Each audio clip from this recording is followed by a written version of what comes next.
자, 홍해의 기적. 네.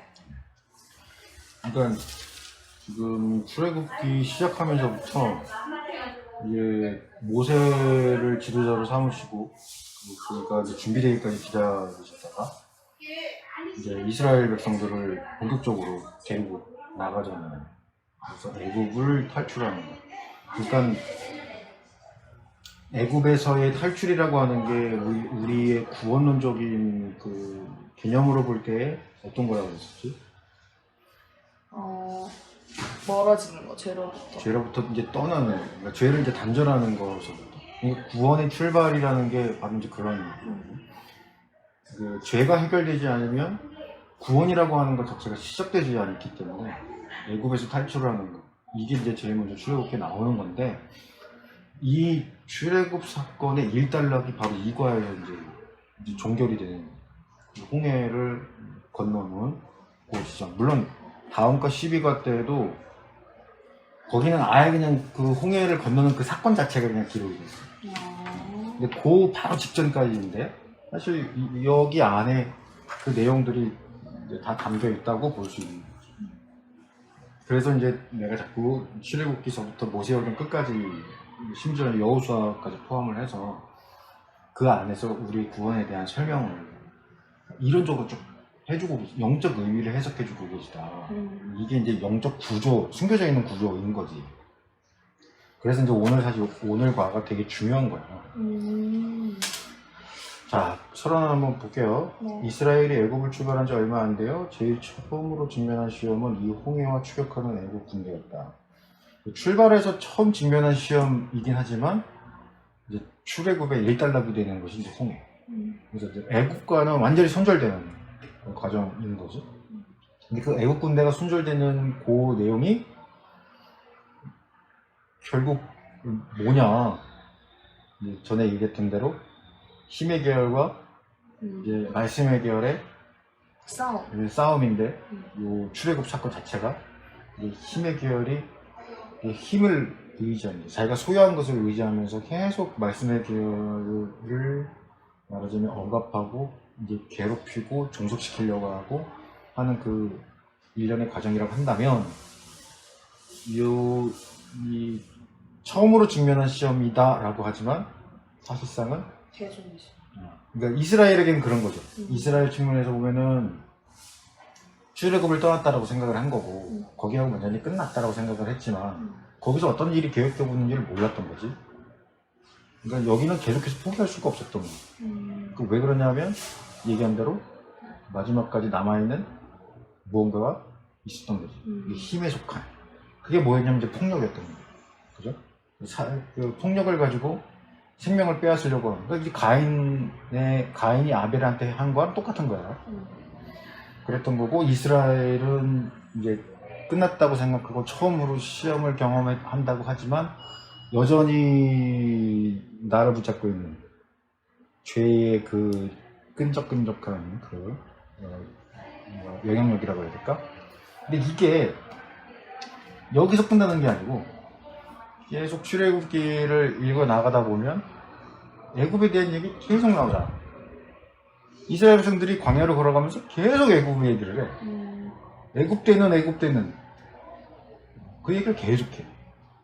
그러니까 완전히 해결된 것 같고 떠난 것 같지만 여전히 그 영향이 이스라엘에게 미치고 있다라고 하는 거는 구원론적인 입장에서 보면 예수 그리스도를 통해서 죄가 해결되는 것 같지만 내 안에 남아있는 그 죄의 옛 습관들, 그러니까 이제 그걸 소위 죄성이라고 말하는데, 이렇게 말하든 저렇게 말하든 어쨌든 내 안에 남아있는 그 옛 습관들이 계속 어떤 사건을 통해서, 회개라고 하는 그런 사건을 통해서 그 옛 습관들이 자꾸 이제 새 이스라엘로서의 그런 새로운 습관, 예수님이 말씀하신 그 새 계명에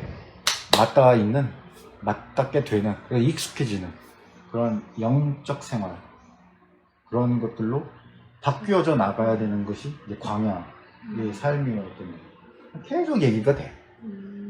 자꾸만 그 얘기가 자꾸만 나와. 그러니까 아니 저길 떠났는데 그거 돌아간다고 환영해 줄 것도 아닌데, 돌아가면 잘못하면 죽는 건데 왜 자꾸 저렇게 돌아간다고 얘기를 하나. 그래서 성경을 통독하다 보면, 읽다 보면 그게 이해가 잘 안 돼. 근데 이제 그걸 말해줘. 자꾸만 옛날로 돌아가게 하는.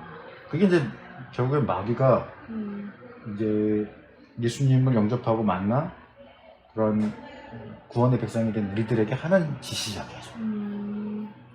그런 것들을 마치 미화시키는 거야. 그런 이제 측면이 되겠죠.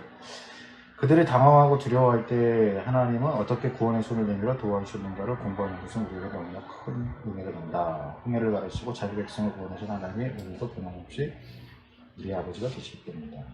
이게 서론입니다. 자, 토론 볼까요? 1번 한번 읽어줄래요?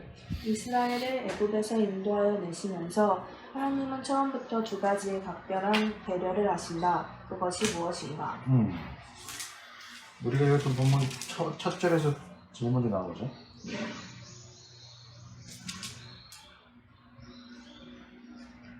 뭘까? 블레셋으로 인도하지 않아요.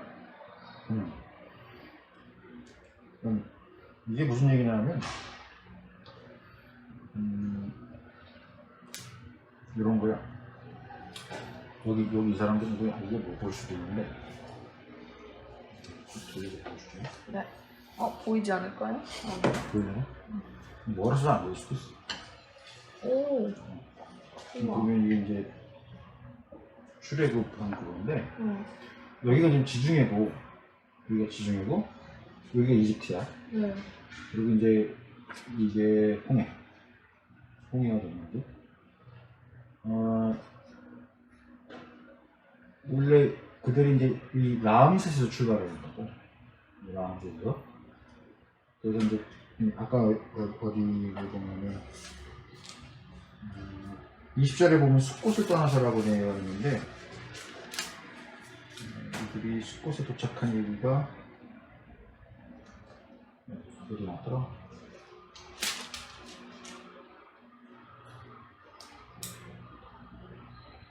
시장에 있었던 것 같은데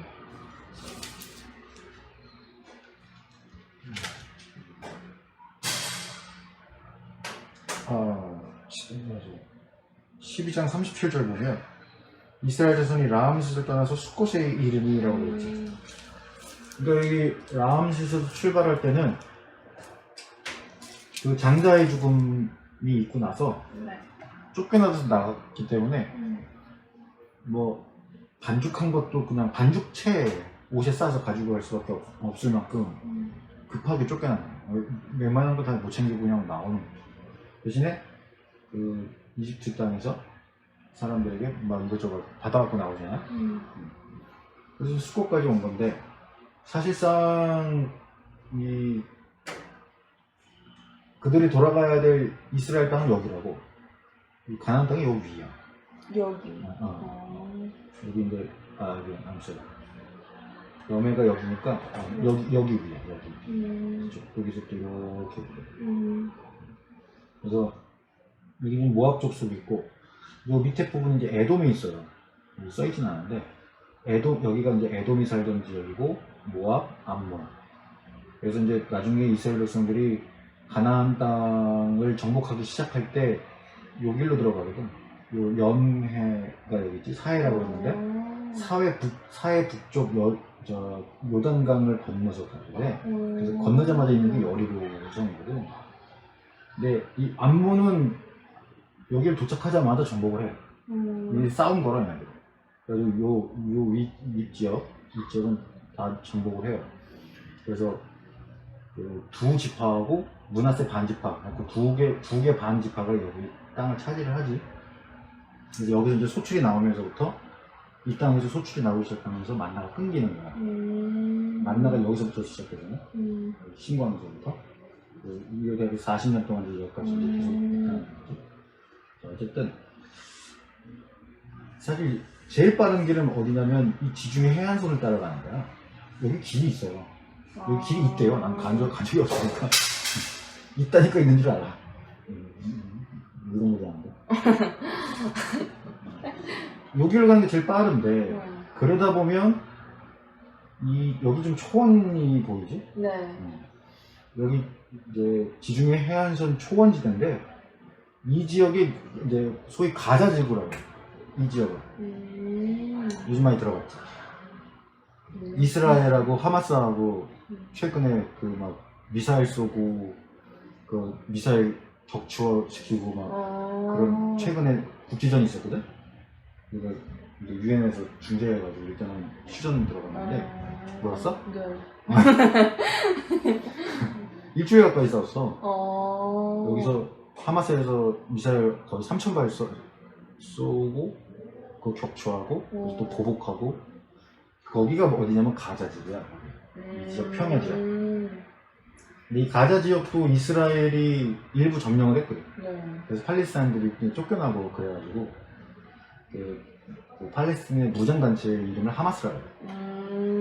그 하마스하고 이제 계속 그 가자 지구 때문에 문제가 많아. 근데 점점 이스라엘이 차지해가는 땅이 많아져. 왜냐면 이스라엘은 부자거든, 돈이 많거든. 그러니까 계속 주택, 땅을 자꾸 사는 거야. 그렇게 땅이 넓어질 수밖에 없죠. 근데 팔레스틴은 또 상대적으로 너무 가난하니까 그렇게 이제 다 점령이 돼가는데 그거에 불만을 갖고 이제 계속 거기서 국지전이 있고 싸우고 그래. 그 가자 지구가 이제 말하자면 살기 좋은 지역인데 거기가 블레셋의 지역이에요. 전형적인 블레셋의 지역이에요. 그러니까 여기서 말씀하는 게 뭐냐면 네. 이스라엘이 이제 가자지고 블레셋 사람의 땅이고. 가장 빠른 이 길로 인도하시지 않은 게 가다 보면 팔레스틴 땅 도착하면 제일 먼저 맞이하는 땅이 바로 가자지구 블레셋인 거야. 근데 이 블레셋이 사실 다윗 때, 다윗 왕 때 돼서야 정복이 되거든. 굉장히 오래 있는 거지. 강한 곳이구나. 여호수아 시대에서부터 계속 싸우고 근데 또 정복은 못하고 그러다가 다윗 시대까지 갔으니까 굉장히 긴 시간인 거지. 근데 정복을 못했던 이유가 블레셋은 당시에 그 철기를 가장 잘 다루던 민족이었어. 그러니까 어떻게 보면 이 시대가 청동기에서 철기로 넘어가는 시대지만 지금 우리나라 같은 경우도 이제는 5G가 이제 상용화 이제 거의 됐잖아. 물론 불만이 많지만 근데 5G 안 쓰는 나라가 아직도 많거든. 굉장히 많거든. 뭐 나왔다고는 하지만 제대로 상용화 안 된 나라가 대부분이고 우리나라나 뭐 이스라엘 정도? 그 정도 5G가 저기 되고 근데 그거랑 비슷한 거야. 그런 과도기인데 그거를 잘 다루는 특정한 민족이 있었는가 하면 대부분은 청동기. 그러니까 이게 뭐 굴이나 뭐 이런 것들로 만든 무기하고 철기하고 부딪히면 이게 뭐가 되겠어. 철이. 그러니까 이게 상대가 안 되는 거지. 블레셋이 그래서 막강했던. 그래서 똑똑한 사람들이 모여 있었네요. 그러니까 어떻게 보면 문명을 빨리 받아들였다고 해야 되나. 여기 이제 여기 쭉 북쪽 있고 티그리스, 유브라데 강 있고 그 땅은 메소포타미아라고 하는데 여기 세계 4대 문명 중에서 메소포타미아 문명이 있잖아. 네. 그 문명이 계속 이제 그런 것들을 빨리빨리 개발해 나갔었는데 그 영향을 블레셋이 빨리 받았지 않나 그런 생각이 들고 블레셋 자체도 원래 그 이쪽 바벨론의 영향을 많이 받아요. 이주한 그런 민족? 뭐 그런 얘기도 있고 스페인에서 넘어왔다는 얘기도 있고 하여튼 여러 가지. 재밌다. 그런 선진 문명을 가지고 있었기 때문에 근데 사실 이스라엘은 웃기는 게 지금 430년 동안 이집트에 노예 생활을 했단 말이야. 그러니까 정규군이라고 하는 것 자체가 없지. 왜냐면 이집트 정규군이 있는데 노예들이 정규군을 가질 이유가 없잖아. 싸워본 적도 없어, 군 조직도 없어. 100% 지니까. 그러면은 딱 깨졌다 그러면 바로 돌아갈 거다 이렇게 생각을 한 거야. 거기 써있지 않아요? 네. 17절 마지막으로 보면 백성이 전쟁을 하게 되면 마음을 돌이켜 애굽으로 돌아갈까 하셨습니다. 이렇게 말하고 있잖아요. 이게 똑같잖아요. 자, 그 다음에 하나님께서 배려하신 두 번째 뭐가 있어요? 13장 21절 22절. 인도한 거. 무엇으로? 낮에는 구름 기둥으로, 밤에는 돌 기둥으로. 그렇지. 그거. 근데 이게 왜 자상한 배려냐 하면 저 뒤에 14장 가보면 천천히 해요. 네. 14장 19절에 가보면 이제 애굽 군대가 뒤에 다 쫓아왔어. 잡히기 직전에. 근데 보면 뭐라고 말씀하냐면 이스라엘 진 앞에거든 하나님의 사자가 그들의 뒤로 옮겨가매 구름 기둥도 앞에서 그 뒤로 옮겨 이렇게 말씀합니다. 그러니까 지금 구름 기둥, 낮에는 구름 기둥, 밤에는 불 기둥으로 인도하시잖아. 네. 근데 그게 구름만 있었다는 게 아니고 불만 있었던 게 아니라는 얘기죠. 하나님의 사자. 그렇지. 하나님이 동행하셨다는 거야. 지켜주고 계셨다는 거야.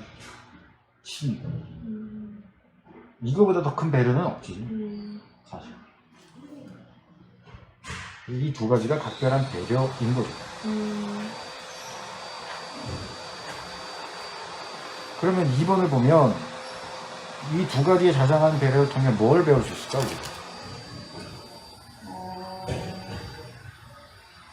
보호하시는 하나님. 그리고 약속을 지키시는. 그렇죠.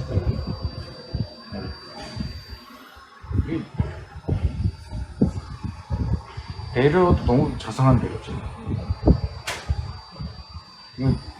이쪽 길로 가면은 사실상 한 4.5일밖에 안 걸린대요. 40년 갔잖아. 그렇게 돌아서 가는 거예요? 몇 배야? 40년이면. 근데 사실 이게 이 밑으로 내려가거든. 근데 이 밑으로 내려가서 간다고 한들 몇 개월이야? 몇 개월 길이야? 여기서부터 여기까지 오는데 뭐 2달이 잘 안 걸리니까.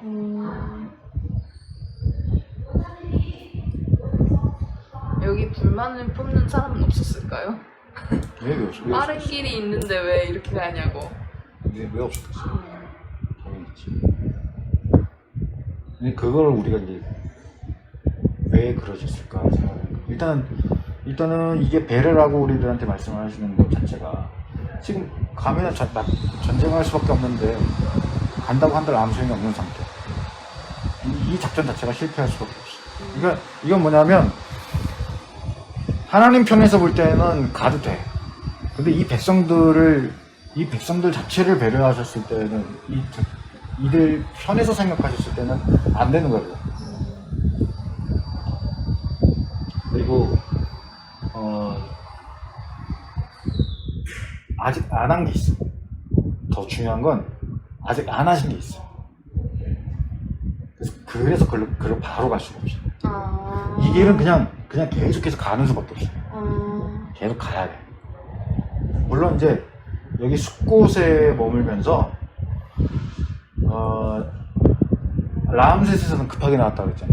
근데 숲곳에서 이제 진을 일단은 치고, 이게 아마 숲곳에서 머물렀을 때는 진짜 아무데나 텐트 치고 우후죽순 그냥 막 중구난방 그렇게 진을 쳤을 거예요. 뻔해. 그런 것들을 가르쳐주는 또 배워본 적도 없거든. 뭐 텐트 치는 거 아무데나 치는 거지 뭐. 그렇잖아. 하여튼 여기서 머물면서 우리 지난번에 얘기했지만 여기 무교절 13장 시작할 때 보면은 1절부터 10절까지 무교절에 대한 말씀을 가르쳐 주시거든. 네. 그리고 앞에 12장 끝부분에 보면 6월절 규례, 6월절 반드시 지켜라 라고 하는 그 얘기를 하셔.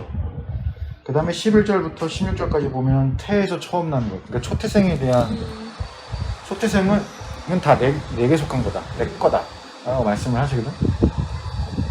그거는 뭐 우리가 상상할 수 있는 건데 충분히 추측이 가능한 건데 처음 난 것이 하나님의 것이다 라고 하는 규정을 분명하게 알려주시면서 이 마지막에 장자의 죽음과 6월절이 연관되어 있는 거를 계속 상기시키시려고 그렇게 하셨을 거야. 그게 이제 할례가 갖는 기능과 똑같은 거거든. 그래서 성경에서 보면 계속 그런 게 나와. 하나님이 어떤 일을 행하셨으면 그에 대한 기념비를 세우시던가 기념비적인 어떤 것들을 행하죠. 그거를 그거를 보면 요걸 생각하게 하시는 거예요. 볼 때마다 그걸 생각하게.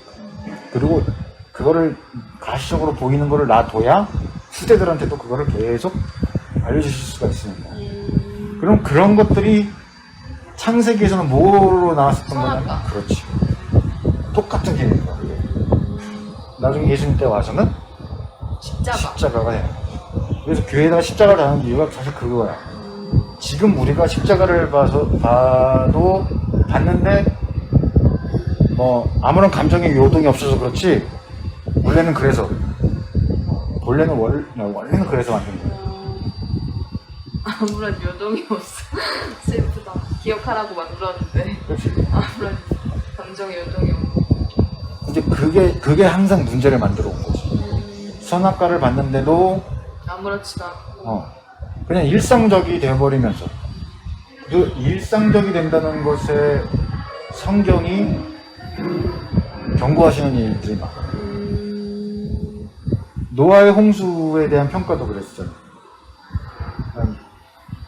그 당시 사람들은 시집가고 장가가고 소 팔고 논밭 갈고 그랬다. 그 일상적인 일이잖아. 그게 무슨 죄야. 근데 노아 시대, 그 시대 때는 그게 죄악인 거야. 왜냐면 하나님께서 분명히 기준을 두셨거든. 그리고 이제 심판전 기회를 주셨단 말이야. 그랬는데 그거를 외면하고 일상에 빠져 있었어. 그럴 수밖에 없었던 게 일상에 너무 빠져 있었던 거야. 그러니까 이거를 못 봐. 그러니까 일상에 너무 빠져 있으면 그걸 볼 수가 없는 거야. 그래서 너무 이렇게 앞만 보고 직진으로 달려가는 거는 믿는 사람들한테 별로 안 좋은가 봐. 그게 약점이 빠지게 되니까. 너무 목표 지향적이기만 하면 분명히 복음은 사람 지향적. 아까 우리 문자에서도 얘기했지만 한 사람이면 돼. 평생에 40년 넘는 그 선교 사역을 하시면서 해외에서 6명인가? 개종자가 6명? 이었던 선교사님 얘기 듣거든. 그래서 어떤 기자가 인터뷰를 할 때 40년이 넘도록 선교를 하셨는데 6명밖에 못 얻어서 너무 허무하지 않냐. 그게 너무 헛됐다고 생각되지 않냐.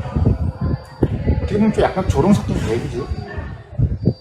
그 선교사님이 발끈하죠. 그 6명이 무슨 일을 벌일 줄 아나. 알 수 없고.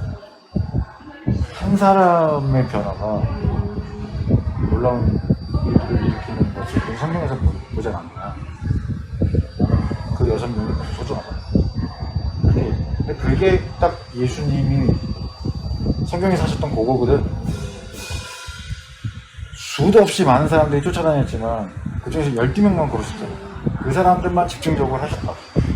특히 세 번째 6월절 지나고 나서 입성하시기 전까지 그 기간, 거의 1년 되는 기간은 딱 12명만 아예 이방 지역 가셔서, 그래서 거기서 물어보신 게 그거거든. 제일 먼저 물어보신 게 이방 지역으로 제자 훈련하러 데리고 가신 다음에 제일 먼저 물어본 게 사람들이 나를 누구라 하느냐 라고 물어보시고, 뭐라고 엘리야라고도 하고 세례요한이라고 하고, 너희는 나를 누구라 하느냐. 베드로가 얘기한 거지. 주는 나의 그리스도시요? 그리스도시요 내 하나님 살아계신 하나님의 아들이시다. 아들이. 우리 이거 맨날 코이노니아에서 했는데 까먹었네. 그게 고시기 때 얘기하신 거야. 그러니까 예수님에 대해서 정확하게 아는 것이 어떻게 보면 제자훈련의 시작이었던 거지. 너희들이 나를 내가 누군지 정확하게 알아야 된다. 왜냐면 복음서 주제 자체가 그거잖아. 예수, 그는 누구인가. 그 거기에 대해서 예수님 자신이 말씀하신 것도 있고 제자들. 제자들과 또 다른 사람들이 그거에 대해 증거한 그런 이야기들이 있거든. 그러니까 우리 역시 마찬가지야.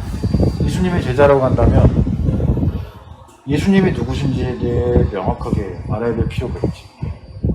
그게 바로 기념비를 통해서 보는 우리가 깨닫게 되는 것들이야. 지금 와서 이제 십자가가 되는 거야. 혹시 선풍기 좀 꺼볼까요? 그럼. 여기 바람 소리 녹화될까봐 좀 신경 쓰였어. 자, 3번 한번 읽어보세요. 네. 하나님이 바다가 가로막고 있는 비하히롯 근처로 이스라엘을 인도하신 것을 보고 무엇을 느낄 수 있는가? 14장 1절에 뭐라 그래? 여호와께서 모세에게 말씀하여 이르시되 이거 맞나? 응.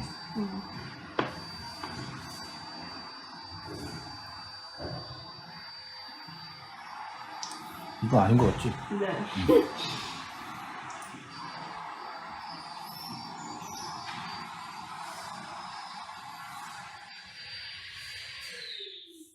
이거 구절은 아닌 것 같아, 그지? 4절 이거? 그냥 이 구절 생각하지 말고 네. 무엇을 느낄 수 있는가. 지금 우리가 한 얘기야. 다. 그러니까 지금 이 얘기가 무슨 얘기냐면 4.5일이면 갈 수 있는 요거를 안 하고 요 밑으로 내려왔다는 거지. 요 밑으로 이제 인도에 가신다는 거지. 이제 그 얘기를 하는 거야. 바다가 가로막고 있는 이 근처 어디가 이름도 힘들어. 비하히롯. 비하히롯. 여기 어디 근처인 거 같아. 아. 이게 좀 이거 설이 많아요. 이게 여 위에까지 계속 연결되어 있었다 그 당시에는. 그래서 이쪽으로 건넜다. 여기 좀 호수가 있잖아. 네. 지금도 여전히 있는 호수거든. 이게 최근 지도니까. 원래는 여기가 호기가 이렇게 파란 선 이렇게 되어 있는 것처럼 네. 이게 다 바다였었는데 이제 이게 다 덮였다는 거야. 그래서 얘가 호수가 돼버렸어. 저것처럼 우리 바다호가 하나 있잖아. 경포호. 경포호가 원래 바다가 이렇게 들어와 있었던 건데 모래가 점점 이렇게 쌓여가지고 갇혀버린 거잖아. 요것도 이 지역이 다 지금 광야거든. 그러니까 이제 모래가 이제 덮어서 다 덮였어. 원래 여기로 건너갔다는 얘기도 있고 요 밑으로 가서 건너갔다는 얘기도 있고 이 비하히롯이 여기냐에 따라서 이제 틀려지는 건데 옛 지역이라 아마 정확하게는 잘 모르는 것 같아. 하여튼 이 위쪽일 수 있고 이 밑일 수 있다 뭐 여러 얘기가 있어. 신천지는 여기라 그러는데. 왜요? 어? 왜요? 이거지 뭐. 미쳤지 뭐. 제정신이 아니지. 여기면 진짜 완전히 말이 안 되거든. 여기 지금 원래 홍해 망이 이렇게 올라와가지고 이렇게 돼 있는 거 알아? 이렇게 부위하고 있어 이렇게. 여기 바다 모양이. 아 여기 밑에 이렇게요? 여기 밑으로. 홍해만. 이렇게. 얼마 전에 수에즈 운하 막았던 일이 있었잖아. 네. 그게 요번 주에 있어. 자, 그러니까 지금 빠른 길로 인도하시지 않고 하나님이 배려하시면서 이제 밑에 길로 인도해 가셨다라고 하는 거를 통해서 하나님께서 무언가를 계획하신 게 있다? 그런 게 있는 거예요. 4번 볼까요? 네. 하나님은 모세에게 애굽 군대가 추격할 것을 미리 알려주셨다. 왜 그랬을까? 14장 4절 보면은 지금 우리는 모르고 있는데 네. 애굽에서 그런 얘기들이 있다라고 하는 거를 하나님께서 미리 알려주시는 거지. 이게 왜 그랬을까라는 거예요. 이걸 한번 볼까요? 문 닫고 올까요? 문 닫고 올까요? 괜찮아. 11과 맞죠? 네. 18장 17절. 여호와께서 이르시되 내가 하려는 것을 아브라함에게 숨기겠느냐. 여기 있어요. 하나 더. 이제부터는 너희를 종이라 하지 아니하리니 종은 주인이 하는 것을 알지 못함이라. 너희를 친구라 하였노니 내가 내 아버지께 들은 것을 다 너희에게 알게 하였습니다. 그지? 지난주에 내가 설교하면서 인용했던 구절인데 네. 뭘 말하고 있는 거예요? 너희에게 숨김없이 다 알려줄 것이다. 내가 아브라함한테 뭐 숨기겠냐? 내가 너희를 친구라 한다. 그러니까 아버지께로부터 들은 거 친구니까 내가 너희들한테 다 알게 한다. 그래서 예수님이 다 말씀을 해주셨다는 거야. 그 모든 메시지들을 하나님께서 너희들에게 말씀하고 싶어하는 것들이 이런 것들 하면서 다 얘기해 주셨다는 거지. 그럼 이게 애국 군대가 추격할 것을 미리 알려주는 것과는 무슨 상관이 있는 거야? 하나님이 계획하실 것을 우리에게 숨김없이 알려주시는. 그리고 닥칠 위험에 대해서 대비할 수 있도록 하시고, 그러니까 어떤 위험이 있을 수 있으니 이거는 어디까지나 보호하시겠다는 의도 하에 하시는 거죠. 네. 그게 하나님의 기본적인 우리를 향한 태도라는 거예요. 우리에게 기본적으로 갖고 계신 생각이라는 거죠. 그러니까 계속 하나님은 우리에게 말씀하고 싶어 하시고 말씀하셔.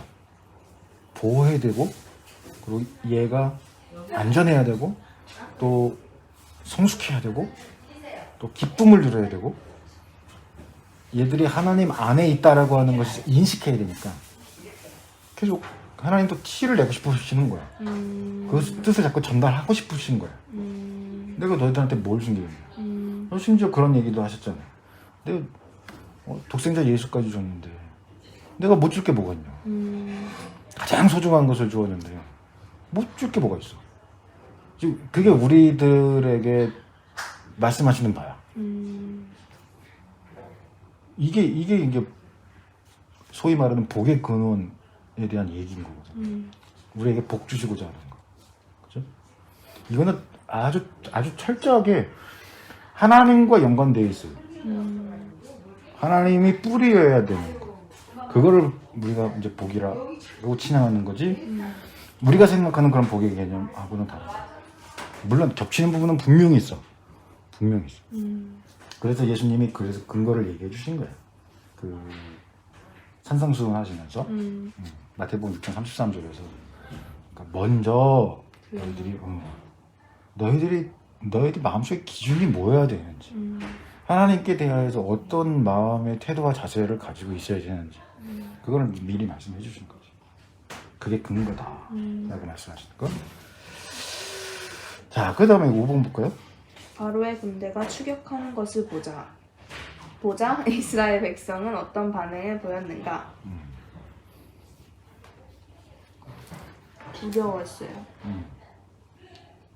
심히 두려워했죠. 그 다음에 어떻게 했어요? 여호와께 부르짖었어요. 이 부르짖은 거는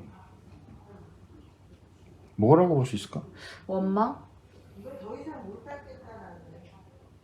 근데 초기에는 대놓고 하나님께 원망 못한다. 무서운 걸 봤잖아. 그 애굽 사람들이 당하는 걸 봤잖아. 네. 그러니까 대놓고 하나님께 원망은 못해. 이걸 어떻게 해결을 해야 하는지. 그러니까 분명히 우리가 생각하는 그 기도한 거는 아니야. 그냥 소리를 지른 거야. 그렇지? 그래서 이제 나중에 그게 이제 노아래. 모세를 향한 원망으로 계속 나타나지. 하나님께 대놓고는 못하고. 모세한테. 네가 왜 우리를 데리고 나와가지고 이 고생을 시키냐 이런 거잖아. 근데 모세가 데리고 나온 게 아니잖아. 네. 하나님이 지시하신 거잖아. 그럼 누굴 원망하는 거야?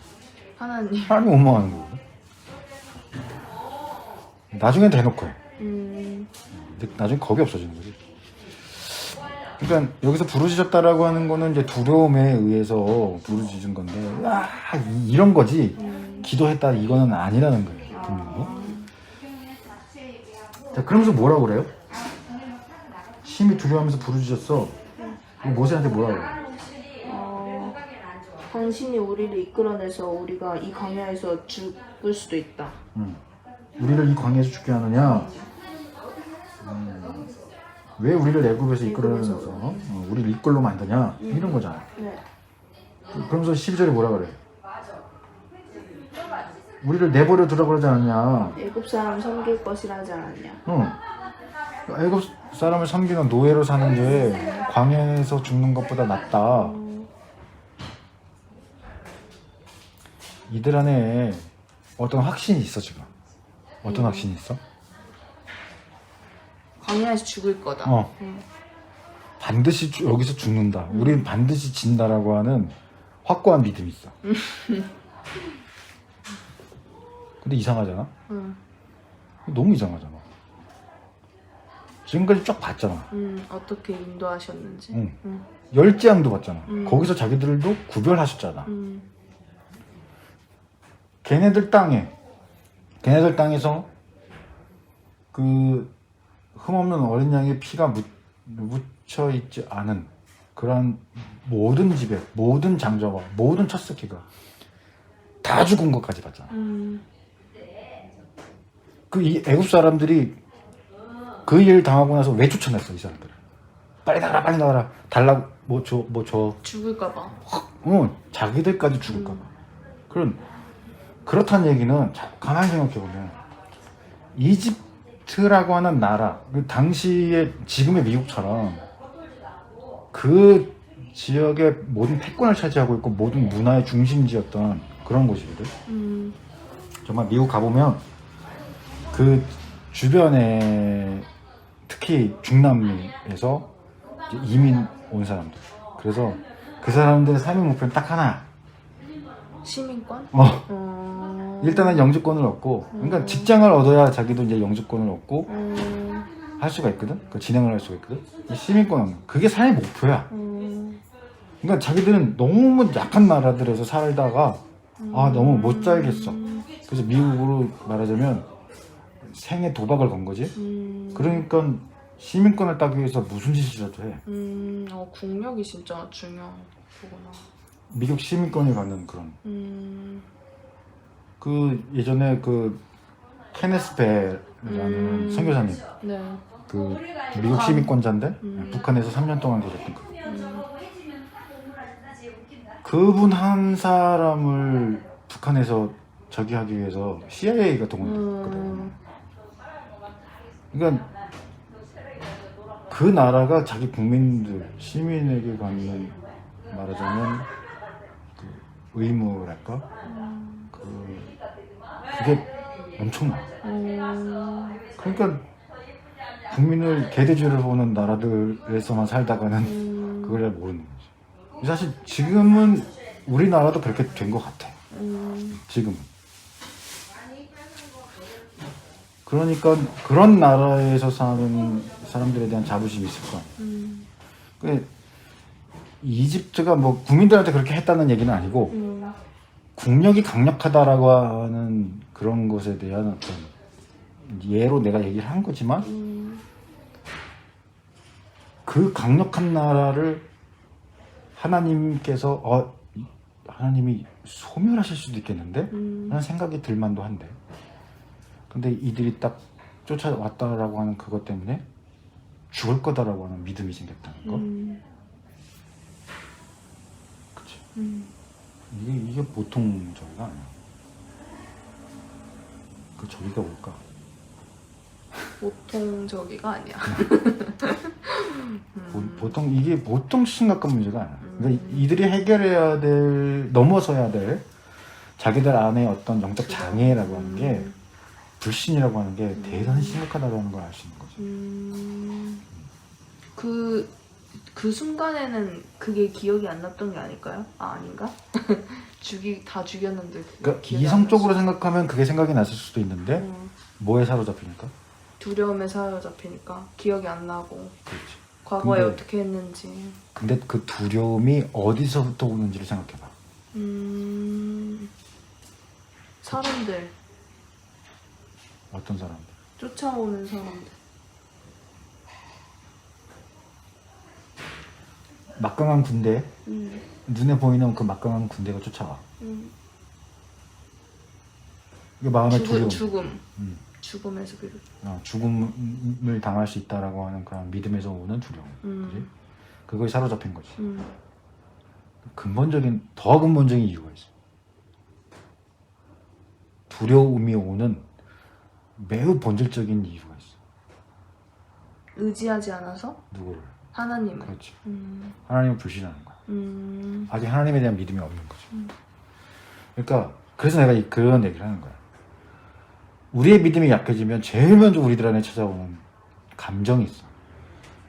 두려움이야. 아, 그건 거꾸로 하나님에 대한 불신으로 말미암아 찾아오는 거죠.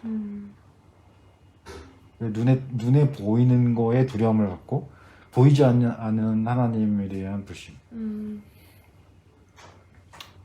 그러니까 베드로가 예수님이 이제 물 위를 걸어 오실 때 그것이 너무 좋아 보여서 나도 하고 싶다고 하잖아. 그래서 와라. 배 밖으로 나와라. 진짜 간이 배 밖으로 나왔지. 배 밖으로 나오라 한단 말이야. 근데 처음에는 무서워. 되는 것 같았는데 빠져요. 근데 그 빠지기 직전에 그 성경 구절에 나오는 게 있어.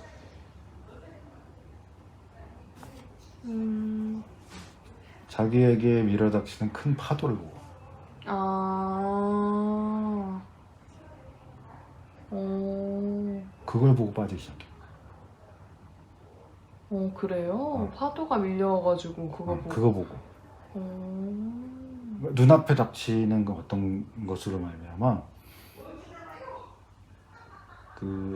머리로 알고 있었던 거는 눈앞에 닥쳐오는 그 어떤 자기의 어떤 그 오감을 자극하는 무언가가 닥쳐오게 되면 마비돼 버리는 거지. 그래서 우리가 하나님의 말씀을 머리로만 생각하면 안 된다는 거야. 그 말씀을 묵상하는 이유가 머리로 생각하고 알고 있는 그런 성경적 지식이 이제 마음으로 가야 되기 때문이에요. 그래서 자꾸 성경이 그러잖아. 하나님의 말씀을 네 가슴에 새기라. 그 어떻게 새겨? 온전히 와닿는? 말씀으로 배웠으면 그걸 살아봐야 돼. 아, 삶 속에서. 살아봐야 마음에 새겨지는 거야. 그래서 실제로 그것을 통해 은혜를 경험하게 돼요. 은혜를 경험한다라고 하는 것이 중요한 게 그래서 마음판에 새기는 거예요. 그러면 눈에 당장 닥쳐오는 것에 흠칫 놀래더라도 예수님이 함께 하고 계시다라고 하는 것을 인식할 수가 있게 되는 거예요. 머리는 생각 못할지라도 내 가슴으로는 아는 거죠. 경험이 있으니까. 그게 마음을 새기는 아주 중요한 요소.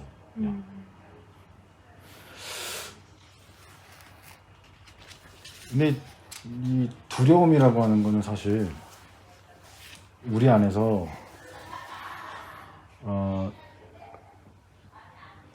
불만이라고 하는 걸 자꾸 양산시켜. 이거 아까 여기서도 그랬잖아. 무서워?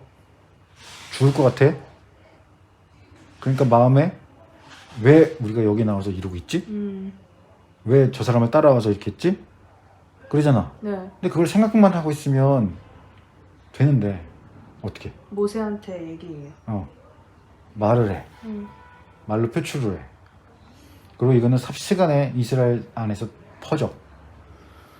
그러니까 두려움은 불평과 불만을 만들어내는데 그거는 내 안에 있을 때의 얘기인 거고 이거를 말하기 시작해. 그럼 그게 뭐가 되는 거야? 그게 원망이 되는 거야. 마음에 생각하고 있을 때는 불평, 불만일 뿐이야. 그건 내 안에만 있어. 그것도 사실은 문제지. 두려움이 찾아와서 내 안에서 그걸 만들어낸 거니까. 그러니까 하와가 그 뱀과의 대화에서 몇 마디에 넘어가게 된 것도 아, 불평이 생겼기 때문에 마음에. 어떻게? 왜 저거는 따로 먹으면 안 되지? 그 생각을 왜 하게 됐지? 뱀이 뭐라 그래? 꼬드겠어요. 모든 거를 다 먹지 말라고 그랬냐? 그러면서 선악과를 그 모든 거 안에 넣어버려. 그래서 특별한 의미가 있는 그것을 다른 것과 동등하게 흐리멍텅하게 만들어버리는 거야. 그러니까 하와도 저 특별했던 것이 자기 스스로 급을 낮추면서 모든 것인데 왜 먹지 말라 그러지? 불평이 생기게 되는 거지. 그 불평이 그 하와의 마음을 어지럽혔어. 어지럽힌 거야. 그러고 나니까 뱀이 거짓말을 해도 그 거짓말에 속아 넘어가는 거야. 두려움이 없거나 불평이 없으면 거짓말에 대해서 강력하게 대처를 해. 근데 이것이 스스로 나를 속여. 이미 속아 넘어갔기 때문에 거짓말을 해도 쉽게 그냥 동화돼 버리는 거죠. 그러니까 이거를 말을 하면 이제 원망이 되는 거야. 이스라엘이 망한 첫 번째 이유를 들려면 원망이거든. 그럼 원망이 어디서부터 시작됐다고? 불평, 두려움, 두려움. 그 전에 불신. 불신. 그래서 우리의 믿음이 자라는 것이 중요한 이유가 거기에 있는 거야. 이렇게 원망을 하면서 이야기를 함으로써 뭐가 문제가 됐어? 애굽에서 노예로 사는 게 광야에서 죽는 것보다 낫다? 이렇게 얘기를 하네. 출애굽 자체가 잘못됐다는 얘기잖아. 네. 자유롭게 되는 것만 못하다는 거잖아. 하나님의 구원의 역사를 부정하는 데까지 가버리는 거야.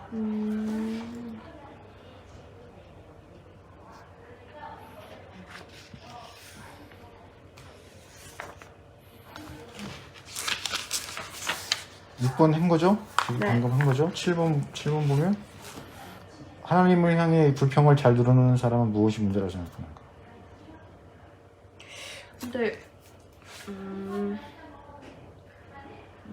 하나님을 향해서 얘기하는 거면은 괜찮지 않아요? 그 모든 속마음을 얘기하는 거니까. 주변 사람들한테 뭐 그런 걸 얘기하는 거는 문제가 되겠지만 하나님한테 이런 거 얘기하는 거는 대화하는 거니까 괜찮지 않아요? 자기의 감정을 솔직하게 하나님 앞에 털어낸다는 차원에서는 일단 오케이. 그래서 이제 그 마음에서도 이게 내가 하나님을 정말 잘 의지하고 있었는데 왜 이런 일들이 일어나는 걸까? 라는 그런 물음과 함께 어쨌든 이것을 기회로 만들고자 하는 그런 근본이라면 그건 아니 내가 이런 했었는데 솔직히 마음이 실망이 되고 서운하고 하나님의 뜻이 뭔지 잘 모르겠고 아니 이게 이렇게 된 데는 하나님께서 뭐 어떤 그런 계획이 있을까요? 라고 하는 그런 질문까지 가야 된다고 난 생각해요. 근데 그렇지 않고 그냥 무작정 그냥 원망만 쏟아낸다면 그게 습관될 수 있기 때문에 계속 원망만 한다면 물론 원망을 자꾸 하다 보면 나중에 또 기도를 안 하게 돼. 그게 문제지. 원망이 누적이 되면 믿음을 잃어버려. 아까도 얘기했지만 원망이라는 것 자체가 불신에서부터 거의 시작이 되기 때문에 근데 아직 믿음이 자라지 않고 내가 조금 익숙하지 않은 그런 어떤 분야 내지는 걸어보지 않았던 그런 길일 가능성도 크기 때문에 그런 데 있어서는 뭐 가능하겠지. 근데 이게 막 너무 일상이 되어버린다면 얘기한 대로 그래서 하나님과 나는 기도한다고 하지만 그게 이제 물론 그 마음을 주님께서 아시기 때문에 그걸 원망에만 두려고 하시지는 않는다고 나는 믿거든. 내 안에 성령을 의지하니까 그래서 오는 실망을 이렇게 자연스럽게 토로하고 내 마음을 좀 다스려 달라고, 내 마음에 평화를 달라고 그런 근거를 가지고선 이제 대부분은 시작을 하기 때문에 한나의 경우도 사실 마찬가지인 거고 늘 하나님을 의지해 왔고 내가 하나님 외에 내 마음을 알아줄 이가 과연 누가 있을까? 그래서 얘기를 한 것일 것이고 그런 그랬기 때문에 그가 도달했던 그런 어떤 저기가 있었겠지만 오케이.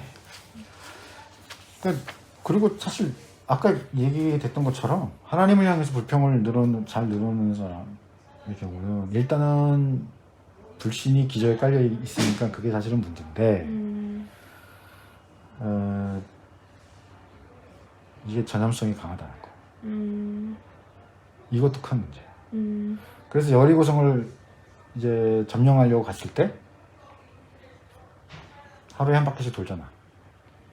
조건이 있었지. 아무 말 하지 말라. 아무 말하지 마라. 전염성 때문이라고 난 생각해. 맞아, 진짜.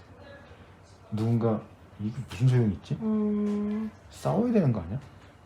근데 사실 여리고성은 뭐 학자들의 고고학자들의 그런 증언이나 연구 결과들 이런 것들을 이렇게 보면 여리고성은 참 대단했다고 그러더라고.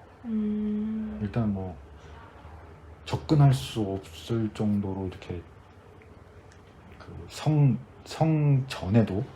전에서부터 아주 막 바리케이트나 이런 것들이 아주 끔찍한 바리케이트들이 많이 그 당시 시대에 형성되어 있었을 뿐더러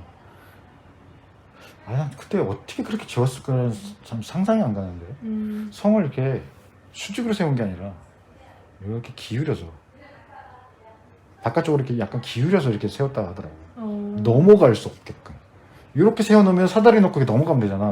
근데 이렇게 해놓으면 기어 올라갈 수가 없잖아. 그리고 그 성벽의 두께도 그 당시 상상하기 어려울 정도였다 하더라고요. 어마어마했다 하더라고요. 그거를 부순다? 이거 말이 안 된다. 그 외에도 굉장히 뭐가 많았었는데 다 잊어버렸어. 자료를 찾아봐야 돼. 아무튼 여리고성이 그랬대. 그러니까 막 벌써 압도됐겠지. 시키는 대로 압도되면 압도될수록 시키는 대로 해. 또 너무 무서우면 야 이거는 뭐 무력으로 점령할 수 있는 그런 게 아니라 하라 하시니까 해야겠지. 그리고 그때가 또 요단강을 또 기적처럼 건넜던 때라 절정이었어. 대단히 절정이었어. 물론 그 가운데에도 또라이들이 나오지. 아간 같은 훔치지 말라는데 이거 훔쳐가지고 아이성 그 다음에 갔을 때 3,000명이면 됩니다 하고 박살났잖아. 그래서 제육볶이로 찾다 보니까 아간까지 가갖고 그 아간하고 그 가족까지 다 그렇게 됐는데 뭐 얘기하다 그렇게 된지 모르겠지만 불평 얘기. 8번 문제. 당신한테는 믿음이 공포나 불평을 이기지 못해 빠지는 시험이 없는가? 있다면 어떻게 그것을 극복하는가?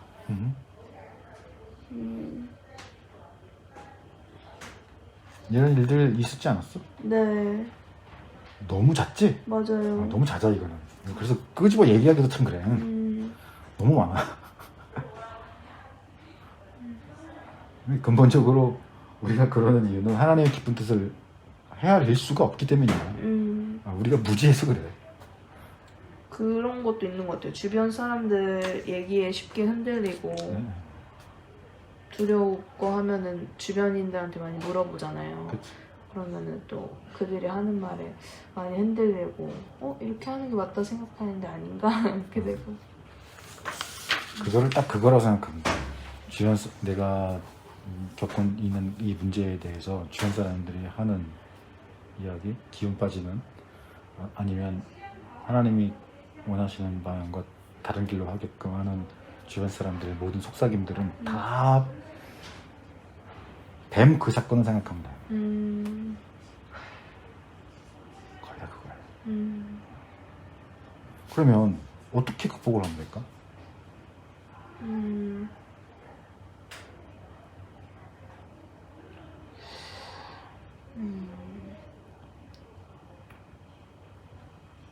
기도하는 대로 실천할 수 있다면 가장 좋지만 그게 좀 막 힘든 것 같아요. 그래서 우리 처음에 시작할 때 극복하기 얘기했잖아. 너무 힘들어. 처음에 우리 뭐 얘기했지? 처음에요? 시작할 때. 아, 인도하고 계신다고 하나님이. 하나님은 자꾸 티를 내신다고 그랬잖아.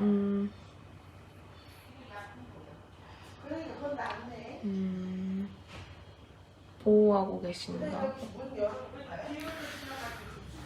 그렇다면 알려주신. 그걸 알아야 돼. 그것밖에 길이 없거든. 그리고 그거를 통해서 그거를 극복할 수 있도록 하는 그런 길을 열어주신 것을 통해서 하나님 자신을 이제 증거하시려고 하는 거예요. 아까 방금 우리가 얘기했던 거죠. 그럴 때 그런 마음들까지도 하나님께 드리는. 다 솔직하게 그냥 다 털어놓으면서 나의 연약함과 무지함을 인정해야 돼. 내가 정말 어떻게 될지 모르겠는데 내 한계를 인정을 하고 이걸 통해서 나한테 뭘 원하시는지 내가 잘 모르겠다. 내게 지혜를 주시고 그 말씀으로 내게 알려주시면 내가 이거를 분별할 수 있도록 도와주시고 그것을 내가 꼭 잡을 수 있게 도와주세요. 그거지.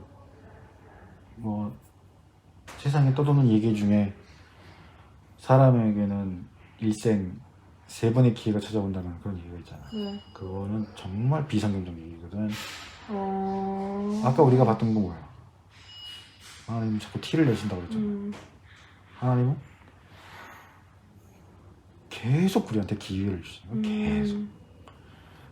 가인이 동생을 죽였을 때도 두 번의 기회를 주셨어. 그리고 선악과와 관련해서 그때도 아담과 하와에게 2번의 기회를 주셨고, 심지어 노아의 경우 기회를 120년을 줬어. 하나님이 기본적으로 우리들을 심판하길 원하시는 하나님은 아니에요. 물론 죄에 대해서는 명확하게 하시지만, 그러나 그 사랑이 너무 크시기 때문에 기본적으로 우리를 돕기를 원하시고 선한 길로 이끌어 가시려고 하는 그러기에 더 크시거든. 그러니까 우리가 하나님께 묻고 평화를 달라 하고 그런 가운데 이러한 것들을 극복할 수 있게 하시지 않겠냐는 거지. 그렇죠? 그러니까 하나님께 매달리고 그 말씀 속에서 그 답을 찾으려고 계속 우리들의 그런 선한 시도들이 있어야 된다고 생각해. 그게 제일 지혜롭다고 생각해. 자, 9번 볼까요? 네. 홍해 앞에서 이스라엘이 할 일은 하나뿐이었다. 무엇인가?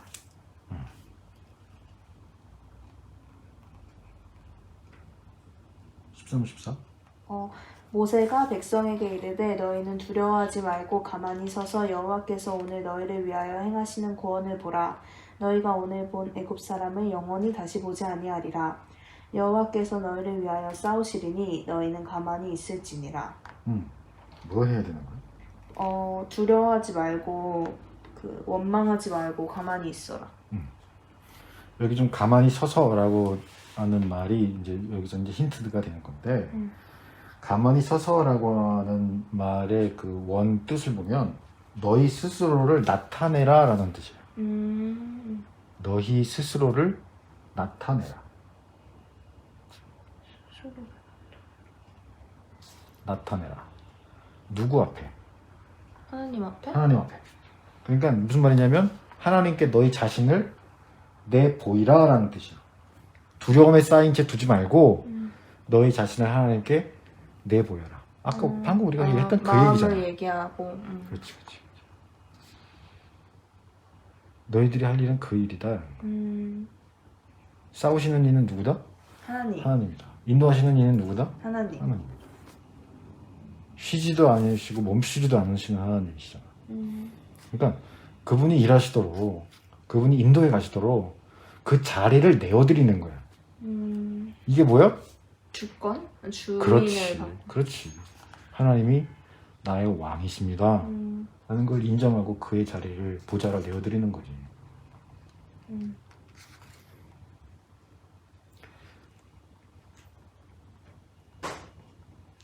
두려움에 쌓이면 어떻게 되는데? 내가 주인이 돼요. 내 감정. 그렇지. 그래서 두려움은 불평과 불만을 낳고 이것을 입 밖으로 얘기했을 때 원망이 되고, 원망이 쌓이면서 점점 우리가 불신의 더 깊은 나락으로 떨어질 수밖에 없는 것처럼 두려움이 생겼을 때 빨리 끊어내. 가만히 서서 스스로를 하나님 앞에 내어드리는 거예요. 그거 말하는 거예요. 여기서. 그래서 하나님이 그 자리를 내어드리고 하나님이 어떤 일을 행하시는지를 봐라. 그치? 체험해라. 경험해봐라. 그분이 어떤 분인가를 좀 알아라. 그분을 왜 왕이라고 말하는지 봐라. 왕이 하시는 일을 보라는 거죠. 10번. 이 사실을 우리의 구원과 연관시키며 무슨 진리를 배울 수 있는가? 로마서? 여기 있어. 이를 아니할지라도 경건하지 아니한 자를 의롭다 하시는 일을 믿는 자에게는 그의 믿음을 의로 여기시나니 그 다음에 여기 있어. 너희는 그 은혜에 의하여 믿음으로 말미암아 구원을 받았으니 이것은 너희에게서 난 것이 아니요 하나님의 선물이라. 행위에서 난 것이 아니니 이는 누구든지 자랑하지 못하게 함이라. 네. 그럼 뭐예요?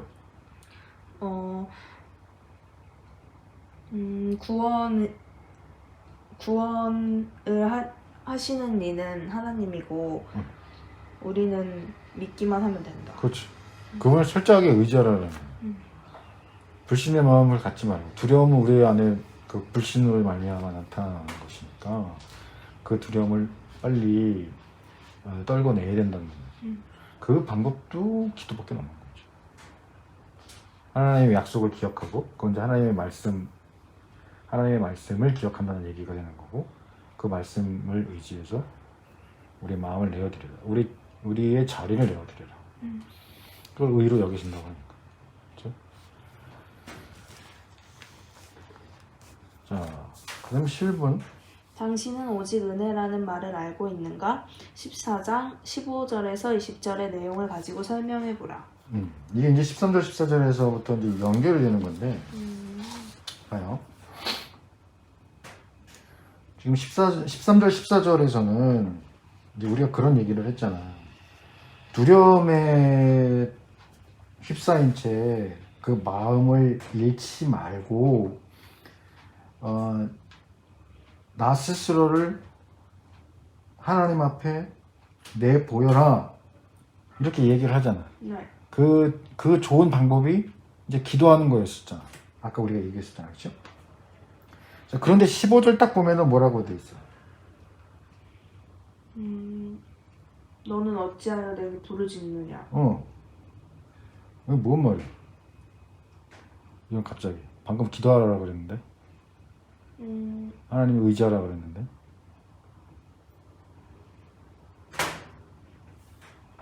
부르짖는 거는 소리치고 그러는 거니까. 그 여기서 부르짖는 거하고 앞서서 네. 그 애굽이 쫓아왔을 때 다른 부르짖는 거구나. 거하고 같을까? 달라요. 달라요. 모세 기도하는 거구나. 근데 기도하지 말라는데 여기서는 또 너는 어찌하여 내게 부르짖느냐? 부르짖지 말란 얘기잖아. 그다음에 이게 이제 힌트가 되는 거야. 이스라엘 자손에게 명령하여 앞으로 나아가게 하고, 그러니까 이게 뭔 말이야?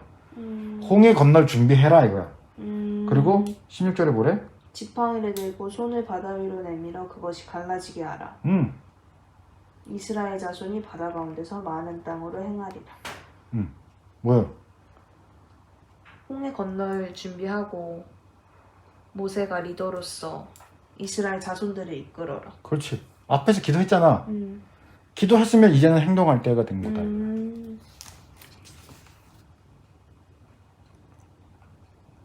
이제 내가 너에게 이제 방법을 제시한다.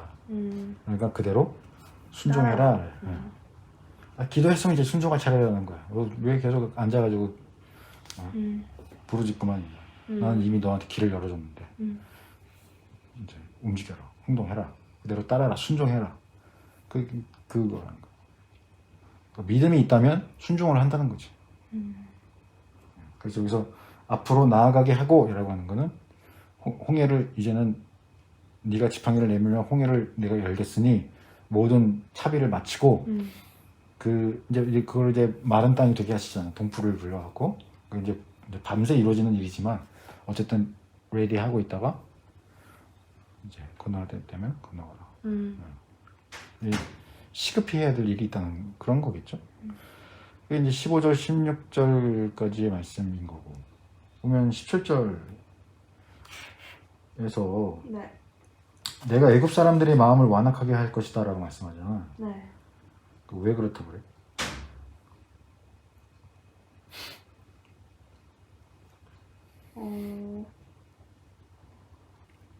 완악하게 하다. 고집 세게 한. 이게 왜 그렇게 하는 거지? 그래야 그들이 그 뒤를 따라 들어가니까. 여기서 마음이 완악하다라고 하는 거는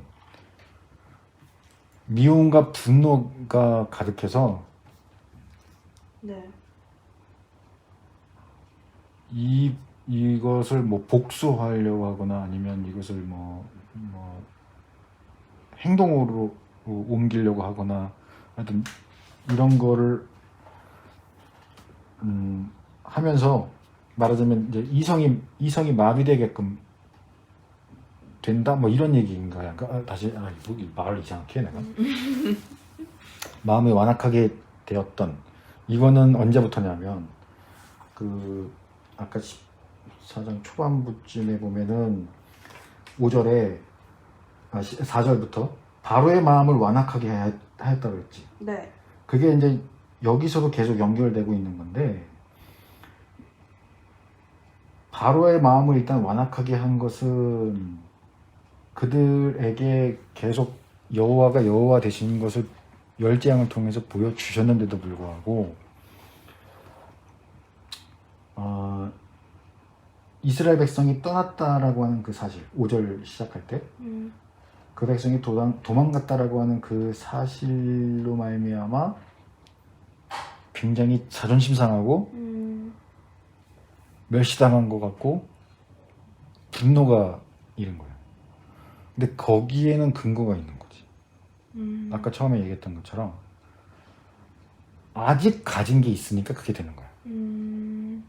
아무것도 없이 다 잃어버렸으면 아무리 마음에 그런 복수하고 싶은 마음이 들고 막 치욕적인 그런 마음이 든다고 해도 뭐 할 수 있는 방법이 없으니까 안 돼. 근데 이들한테는 뭐가 있어? 아직 자기가 힘이 있다고 생각하고. 그렇지. 그게 군대거든. 막강한 군대가 있거든. 아직 해볼만 하다 이거야. 그렇게 당해도 모르는 거야. 장자들이 죽었을 때는 어디까지 생각이 갔냐면 이러다 우리도 죽겠구나. 빨리 쫓아내자. 라는 생각까지 갔어. 근데 이 치욕스럽다, 분노가 치밀어 오른다 이거 자체가 이걸 막아버리는 거야. 그 생각을 했었어야 되는데 장자는 이것도 잃는다라고 생각을 했었어야 되는데 거기까지 못 가. 여기서 다시 완악하게 하심으로써 다시 이성이 마비돼. 그래서 홍해가 갈라지면 이스라엘 백성들은 일단 가는데 자기들은 다 잃어왔었잖아 지금까지. 네. 그러면 거길 따라갔다간 이게 자기들을 덮을 수 있다는 생각까지 가야 되는데 이성이 마비되니까 분노와 이 치욕스러움과 이런 것들 때문에 이게 마비가 되니까 거길 그냥 죽을 길을 따라가는 거지. 생각을 못 하는 거야. 근데 왜 이렇게 완악하게 하셨어? 고집을 자기 주장을 못 피게 하려고. 이성적 생각 못 하게 하려고 하는 거야. 그럼 왜 그걸 못 하게 하시는 거야? 모세한테 순종하게 하려고. 이스라엘 백성들 측면에서 보면 그런데 바로 같은 경우는 어때? 아직도 힘으로 이길 수 있다고 생각을 하는 거야. 나한테 남은 게 있다고 생각하는 거야. 그걸 소중하게 여기지를 못해. 그게 힘의 계열의 특징이야. 그리고 마귀의 특징이기도 해. 끝까지 놔주질 않아. 끝까지 난 너희들 죽일 거야. 끝까지 지옥 끌고 갈 거야. 이게 마귀의 전략이거든. 그러니까 그게 무서운 거야. 아주 그냥 악착스럽게 목숨 죽자고 덤비는 놈은 절대 싸우지 말라고 그러잖아. 죽자고 덤비는 놈처럼 무서운 놈이 없다고. 뭐 나한테 남은 게 없어. 난 이 싸움을 생명 걸 거야. 그런 사람은 못 이겨. 이게 완전히 그렇지. 그 하여튼 하나님은 그 힘의 계열에 어떤 최후 모델, 심판의 어떤 모델 이런 것들을 보여주시기 위한 게 아니에요.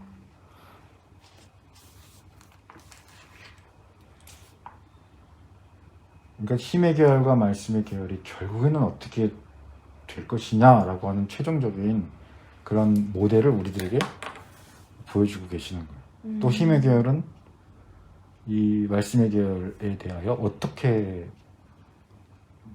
대항할 것인지에 대한 모델이기도 하고. 그렇죠? 그래서 이 최후의 보루까지 하나님께서 완전히 치시고자 완악감을 허락하시고 이들이 이성적인 판단을 할 수 없도록 끌고 가시고자 하는 거. 그게 어디서부터 시작됐다? 미움에서부터 시작됐다.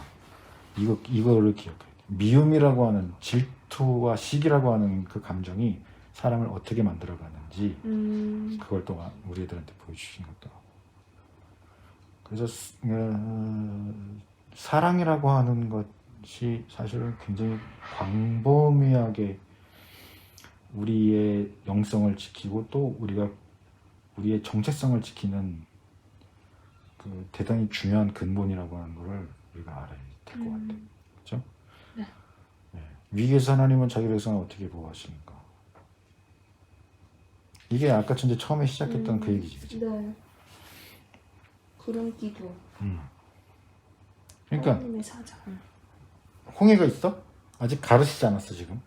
가르라고만 하셨지. 진영이 여기 홍해 앞에 있지. 뒤에서 쫓아와. 근데 항상 구름 기둥과 불 기둥으로 하나님께서 이들을 이끌고 가셨기 때문에 앞에. 앞쪽에 계셨어. 근데 하나님의 사자가 뒤로. 뒤로 가. 근데 하나님의 사자를 눈으로 볼 수는 없어요. 없지. 뭘 통해 보는 거야? 기둥. 구름 구름 기둥. 기둥이 뒤로 가는 걸 통해서 아는 거야.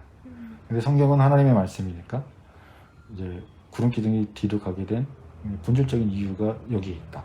하나님의 사자가 이들 사이에 가셔서 개입하시고 이들을 지키시려고 하는. 그러니까 우리가 영적 싸움을 한다고 할 때 우리는 쉴 새 없이 영적 싸움을 하거든. 근본적으로 하나님께서 그 싸움에서 우리를 보호하시려고 한다. 근데 우리는 많이 마음을 뺏기지. 하나님이 지켜주심에도 불구하고 우리가 그분을 인식하기만 하면 되는데 그러면 그분이 싸우실 건데 그분의 자리만 우리가 인정하기만 하면 그러면 그분이 싸우실 건데 자꾸만 우리는 마음을 내줘버리지 그냥. 그리고 우리가 지는 이유야. 그러나 그 영적 싸움에서 나를 홀로 두시는 하나님이 아니다. 그 사이에 반드시 개입하신다. 이걸 기억을 해야 되는데 그럼 왜 강권적으로 왜 안 하시지? 나를 사랑하신다고 하면서 왜 죄를 짓게 내비두시지? 사람을 존중하셔서 자유의지가 있으니까. 하나님은 철저하게 인격적 관계를 통해서만 일하죠. 원래 우리를 그렇게 지으셨거든. 근데 그걸 이제 우리가 소위 자유의지 이렇게 얘기를 하는데, 물론 그 말이 맞아요. 네. 맞는데 우리 이 자유의지라는 이 단어 자체에 우리가 자꾸 숨으려고 하니까 그게 문제야. 우리가 자유의지가 있기 때문이다 라고 하면서 그 뒤에 숨어. 그게 내가 죄 짓는 것에 대한 핑계거리가 돼버려. 내 자유의지 때문이다. 그 결국은 뭐야? 자유의지신 하나님 탓이란 얘기잖아. 그거 아니거든? 우리가 순종한다라고 하는 건 결국은 뭐야? 자유의지마저도 드리는. 하나님의 성품으로 하나님의 그 길에 닿는 거거든. 뿌리를, 내 자유의지 자체를 하나님께 두는 거거든. 근데 우리 자꾸 그 뒤 숨지. 그거 아니다. 처음에 내가 뭐라고 그랬지? 처음이요? 시작할 때? 아니? 아니. 인격적 관계로 많이 가시고. 그 단어가 떠올라가지고. 하나님은 철저히 우리와 교제의 관계, 인격적인 관계에서 우리가 하나님께 그 자리를 내어드리는지 아니면 내가 무언가를 해보려고 하는지 그런 교제와 관계 속에서만 하나님은 일하죠. 절대 억지로 우리를 억지로 하라고 만드시지 않았거든. 그럴 것 같으면 다른 자연 그 물들과 똑같이 만들었겠지. 그렇게 하시지 않았어. 하나님의 자리를 인정하고 그분께 내어드릴 때 우리 하나님께서 거기에 대해서 역사를 하시지 절대 주지 않는다. 그렇기 때문에 우리에게 주어지는 영광의 면류관이 큰 거야. 그런 여지를 두셨고 그것 자체가 굉장히 어렵다라고 하는 걸 하나님도 충분히 아시기 때문에 그 근본 자체를 하나님께 내어드린다라고 하는 것, 그것을 하나님이 너무 기뻐하시는 거죠. 그러니까 우리가 하나님을 기쁘시게 하는 백성이 된다라고 하는 거는 그러니까 규정하기에는 생각보단 쉬워. 내 자리를 하나님께 내어드리면 돼. 근데 또 어렵지 않아요. 그렇지. 그게 우리의 옛 습관 때문에 그래. 이유는 그거야. 우리가 버리지 못하고 있는 그 습관 때문에 그러는 거야. 그러니까 우리의 영적 습관이 이 말씀과 기도로 계속 다루어지면 되는데 안 다루니까 그게 문제지. 그러니까 옛 습관을 버리질 못하는 거야. 광야 생활하고 있었던 그 당시 이집트 백성들, 이집트를 자꾸 이스라엘 백성들하고 똑같은 모양이다. 우리 맨날 출애굽기 민수기 말씀 보면서 도대체 아니 그 엄청난 그 일들을 경험하면서 왜 그러지? 나는 안 그랬나? 우리는 안 그랬나? 아니 이미 예수 그리스도를 통해서 우리의 죄를 다 씻어주셨는데 그 능력은 원래 나한테 주어져 있지를 않았는데 맛있어?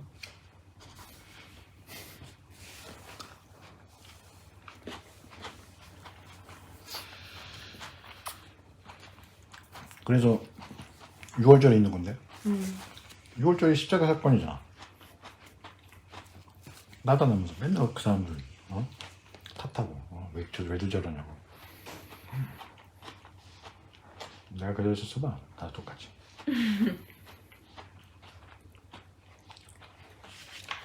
끝!